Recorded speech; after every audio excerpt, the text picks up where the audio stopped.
L'attaquant de Manchester United Anthony fait l'objet de nouvelles accusations de violence de la part de 2 femmes au Brésil, après avoir été accusé de violence conjugale par son ex-petite amie Gabriela Cavalin.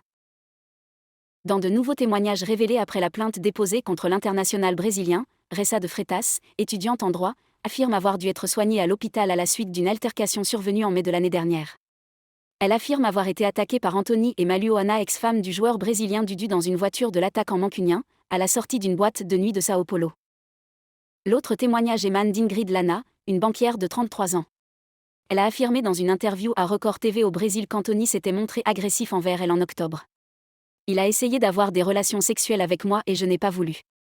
Il m'a poussé contre le mur et je me suis cogné la tête, explique-t-elle à la télévision brésilienne.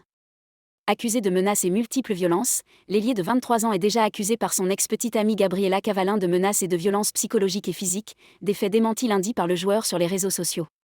La Confédération brésilienne de football l'a suspendu de la sélection brésilienne pour protéger la victime présumée, le joueur, l'équipe nationale brésilienne et la Confédération brésilienne de football. Manchester United a indiqué mercredi dans un communiqué à avoir connaissance des accusations faites à l'encontre d'Anthony et note qu'une enquête de police est en cours. En tant que club, nous prenons cette affaire au sérieux, en tenant compte de l'impact que ces allégations, et les conséquences qui en découlent, auront sur les victimes de violences.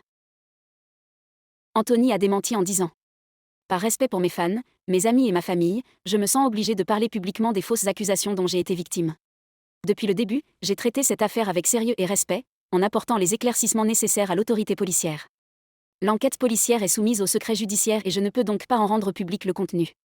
Cependant, je peux affirmer sereinement que les accusations sont fausses et que les preuves déjà produites et les autres preuves qui seront produites démontrent que je suis innocent des accusations portées. Si vous appréciez les vidéos que je partage et que vous souhaitez continuer à suivre mon parcours, je vous invite chaleureusement à vous abonner à ma chaîne.